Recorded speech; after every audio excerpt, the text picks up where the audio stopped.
Let's go back in time. It is 1879. We are in a small city in Germany called Ulm. A woman named Pauline has a baby. She looks at the baby. She is worried.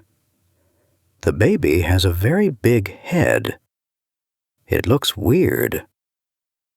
The family thinks something is wrong. But the doctor says, "Don't worry, it will be fine."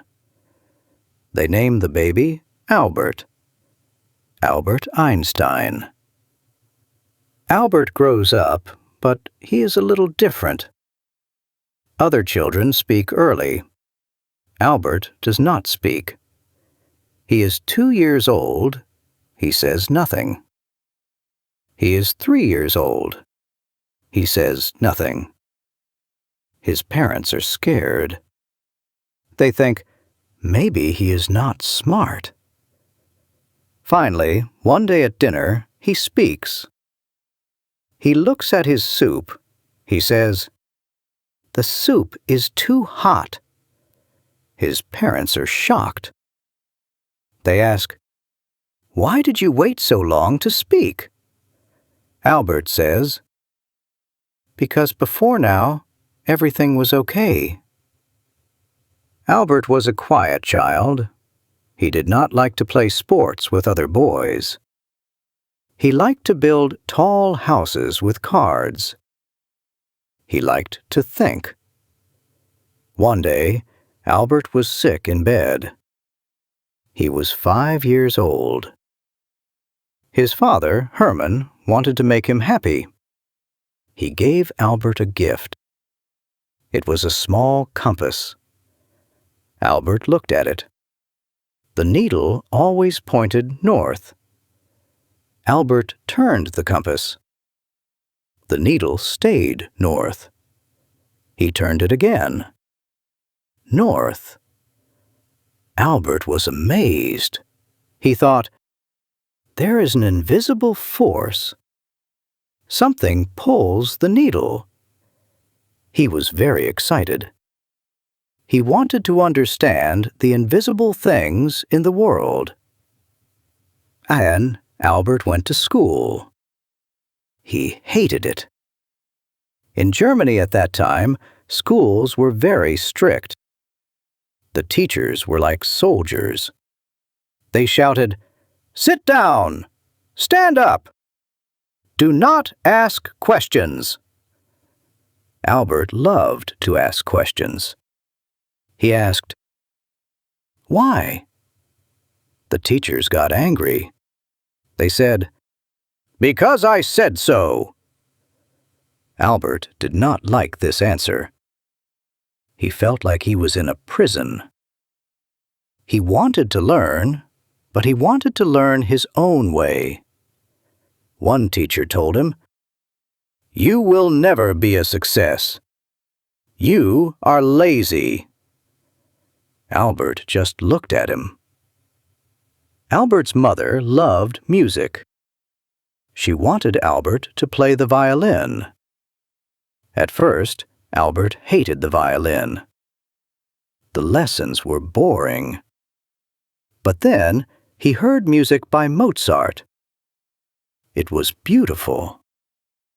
He fell in love with the music. Now, the violin was his friend. It helped him think. When he had a hard problem, he played music. It made his brain work better.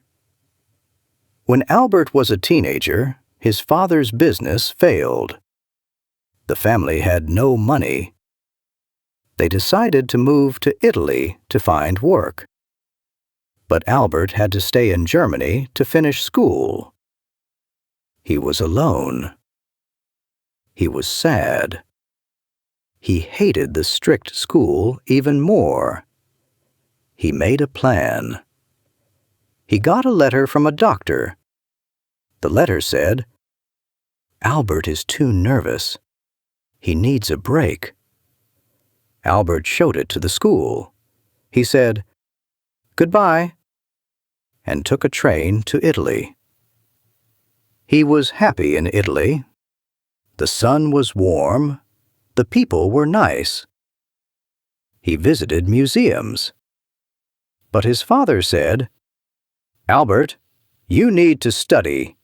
You need a job." So Albert went to Switzerland. He wanted to go to a famous school in Zurich. He took the entrance test. He was very good at math and science, but he was very bad at French and other subjects. He failed the test. The head of the school saw his math scores. He said, "Wow, you are a math genius. Go to a high school for 1 year. Then come back." Albert did this. He went to a school in a Swiss town. The teachers there were nice. They let him ask questions. He liked it very much. He finished high school and went back to the university in Zurich. At university, Albert met a student named Mileva. She was from Serbia. She was the only woman in the physics class. She was very smart. Albert liked smart people. They studied together. They fell in love. They wrote letters to each other. The letters were funny. They talked about science and kisses. But Albert was not a perfect student. He was a bit lazy. He did not go to many classes. He preferred to read books in his room. He borrowed notes from his friend Marcel to pass his exams. The professors did not like Albert. One professor called him a lazy dog. Albert graduated in 1900. He wanted to work at the university. He asked the professors for a job. They all remembered him. They remembered he skipped class. They said, "No, no, and no." Albert was sad. He could not find work. He was poor. He even tried to teach math to children, but he was fired. He felt like a failure. His father was sick and worried about him. Albert felt bad. He thought, "Maybe I am useless." Then his friend's father helped him. He got Albert a job at the patent office in Bern. A patent office is where people send their new inventions. Albert's job was to look at the inventions. He had to decide if they were new or not. It was a simple job. He sat in a chair. He looked at drawings of machines. Many people thought this job was boring, but for Albert, it was perfect. He finished his work very fast, maybe in 2 or 3 hours. Then he had empty time. He sat at his desk. He thought. He thought about light. He thought about time. He thought about the universe. He used his brain like a laboratory. He did thought experiments. One famous thought experiment was about a train. Imagine a train. It is moving very, very fast. It moves as fast as light. If you sit on the train and you look at a clock, what happens? Albert thought about this for a long time. It is 1905. This is a big year. It is called the Miracle Year. Albert is 26 years old. He is a nobody. He works in an office. But in his free time, he writes 4 papers. He sends them to a science magazine. The first paper is about light. Scientists thought light was like a wave, like water. Albert said, "No, light is also like little bullets." He called them photons. This was a crazy idea, but it solved a big mystery. The second paper was about atoms. Some people didn't believe atoms were real. Albert used math to prove they are real. He looked at pollen in water. The pollen danced around. Albert said, "Invisible atoms are hitting the pollen." He was right. The third paper was about his big idea, special relativity. This is the idea about the train. He said time is not the same for everyone. If you move very fast, time slows down. This sounds like magic, but it is true. Imagine you have a twin brother. You go on a rocket ship. You fly very fast for 1 year. You come back. Your brother is an old man. You are still young. This is because time was slower for you. The fourth paper was very short. It had a simple math formula. You know it. Everyone knows it. E equals mc squared. This means energy and mass are the same thing. A small piece of matter has a huge amount of energy inside it. This was a very powerful idea. Albert published these papers. He waited. He thought, "Now the world will call me." He waited. Nothing happened. The scientists were silent. Albert went back to work at the patent office. He checked more inventions. Slowly, one famous physicist read the papers. He was Max Planck. He said, "Wait a minute. This guy in the patent office is a genius." He wrote a letter to Albert. People started to talk. Who is Einstein? Is he a professor? No, he is a clerk. What? Soon, universities wanted him. He got a job as a professor in Zurich, then in Prague, then in Berlin. He was famous in the science world, but his home life was not happy. He and Mileva had 2 sons, Hans and Edward. But Albert and Mileva fought a lot. Albert was always working. He did not help at home. They separated. Mileva went back to Zurich with the boys. Albert stayed in Berlin.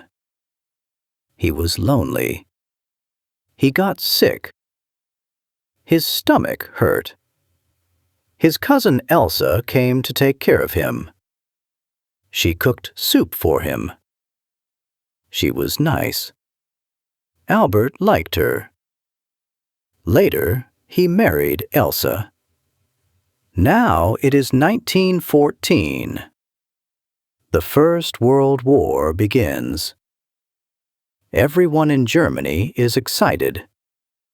They say, "We will win." The other scientists signed a paper. The paper said, "The war is good. Germany is great." They asked Albert to sign. Albert said, "No." He thought war was stupid. He said, "Why do men kill each other? It makes no sense. He was a pacifist. This means he loved peace. People were angry at him. They said, "You are not a good German." But Albert did not care. He focused on his work. He was working on a new idea. The old idea, special relativity, was about speed. But it did not explain gravity. Gravity is why you fall down. Gravity is why the moon goes around the earth. Isaac Newton had an idea about gravity long ago. Newton said, "Gravity is a force. The earth pulls the moon." Albert said, "Newton is wrong." This was a bold thing to say. Newton was a hero. But Albert had a new picture in his head. Imagine a trampoline. Put a heavy bowling ball in the middle. The trampoline curves down. Now, roll a small marble. The marble goes around the bowling ball. Why? Because the trampoline is curved. Albert said space is like the trampoline. The sun is heavy. It tears space. The earth rolls around it. This was called general relativity. He worked on the math for years. It was very hard. His hair became messy. He didn't eat. Finally, in 1915, he finished. He had the correct numbers, but he needed to prove it. He said, "If I am right, light will bend near the sun." Imagine a star behind the sun. Usually, you cannot see it. But Albert said, "The sun curves space. The light from the star will bend around the sun. You will see the star in a new place." But you cannot see stars in the day. The sun is too bright. You need a total eclipse. This is when the moon blocks the sun. Then the sky is dark. A British scientist named Arthur Eddington read Albert's paper. Britain and Germany were enemies in the war. But Eddington said, "Science has no country. This idea is beautiful. I must test it." He planned a trip to view an eclipse. But the war made travel dangerous. He had to wait. The war ended in 1918. In 1919, there was a solar eclipse. Eddington went to an island in Africa. Another team went to Brazil. They set up big cameras. They waited. It started to rain. "Oh no," they thought. "We will see nothing." But then the clouds opened. They took photos. They measured the photos. The stars were not in the normal place. They had moved. The light had bent. Albert was right. Newton was wrong. Eddington sent a telegram. The news went to newspapers. The headlines screamed, "Revolution in Science! New Theory of the Universe!" Overnight, Albert became a superstar. He was not just a scientist anymore. He was an icon. Photographers followed him. They shouted, "Professor! Professor! Smile!" Albert stuck out his tongue. He made funny faces.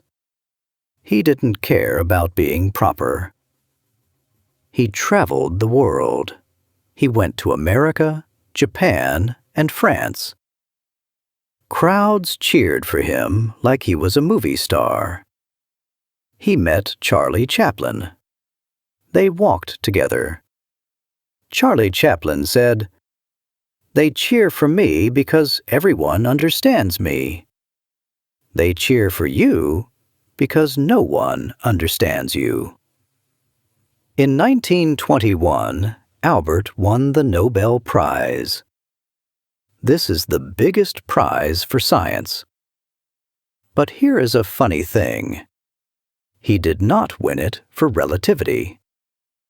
The committee thought relativity was too weird. They gave him the prize for his first paper about light and photons. Albert didn't care. He gave the prize money to his first wife, Mileva, to help with their sons.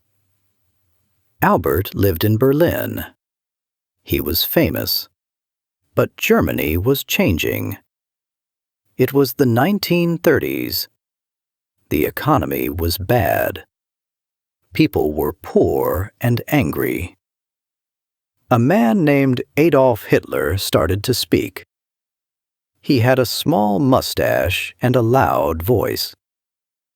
He blamed Jewish people for Germany's problems. Albert was Jewish. Hitler came to power. The Nazis hated Albert. They called his work Jewish physics. They burned books written by Jewish authors.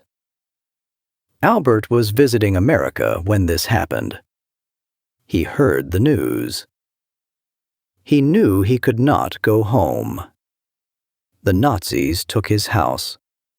They took his money. They put a price on his head. They said, "We will give money to anyone who kills Einstein." Albert was sad, but he was lucky. He was in America. He accepted a job at Princeton University. He bought a house there. He felt safe. In America, Albert became a legend. He was the funny old man with the crazy white hair. He didn't like to wear socks. He said, "Why wear socks? They get holes, and my toes poke through. It is simpler to wear no socks." He wore sandals. He wore old sweaters. He walked around the town eating ice cream. He helped children with their math homework. But the world was in danger again. World War II started. Scientists in Germany were learning how to split the atom. This could make a very big bomb. A nuclear bomb. Two scientists came to Albert. They said, "Albert, you must help.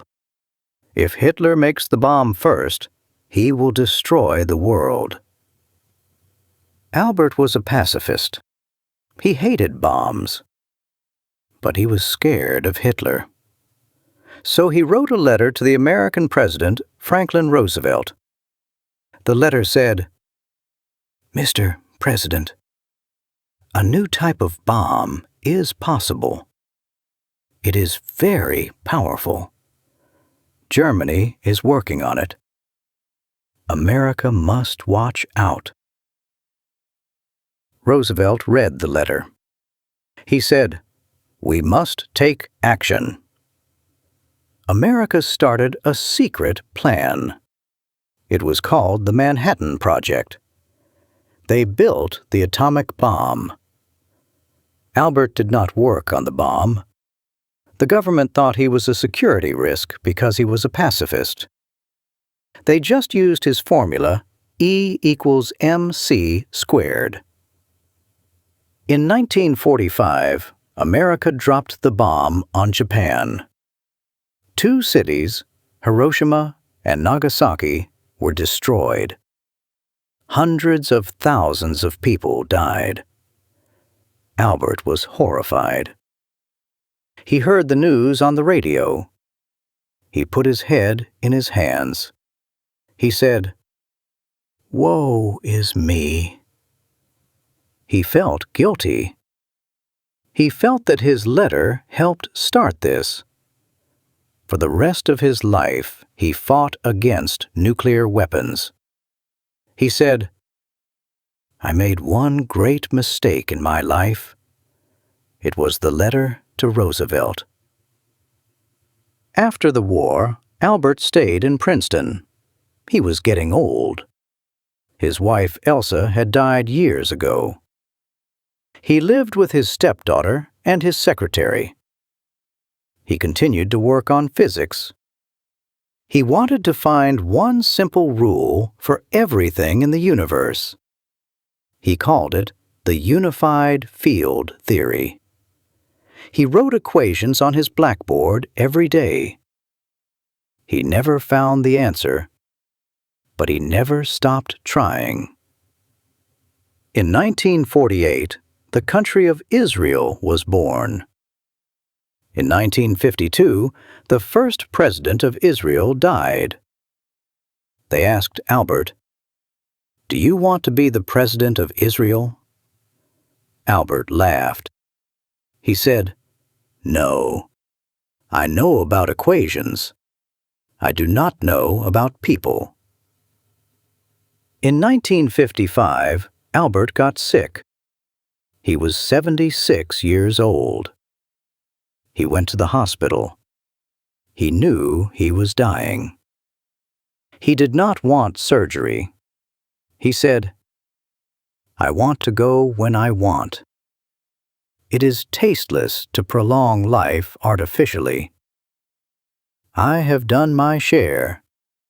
It is time to go. I will do it elegantly." He lay in his hospital bed. He was still working. He had a notebook with numbers. The next morning, the nurse found him. He was gone. The genius was dead. But the story has one last weird part. A doctor named Thomas Harvey did the autopsy. He looked at Albert's brain. He thought, "This brain is special. I cannot bury it." He took the brain out. He put it in a jar with special liquid. He took it home. He didn't tell the family. Later, Albert's son was angry, but he let the doctor keep it for science. The doctor kept the brain in a cider box under a beer cooler for many years. He sent small pieces to other scientists. They found that Albert's brain was a little different. The part for math and space was bigger than normal. So that is the story of Albert Einstein, the boy with the big head who didn't speak, the lazy student who failed exams, the clerk in the patent office. He changed how we see the universe. He taught us that time is not what we think. He taught us that mass is energy.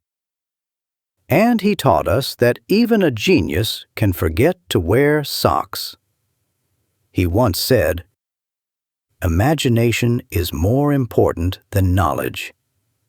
And he proved it. He didn't need a big lab. He just needed his brain and a dream.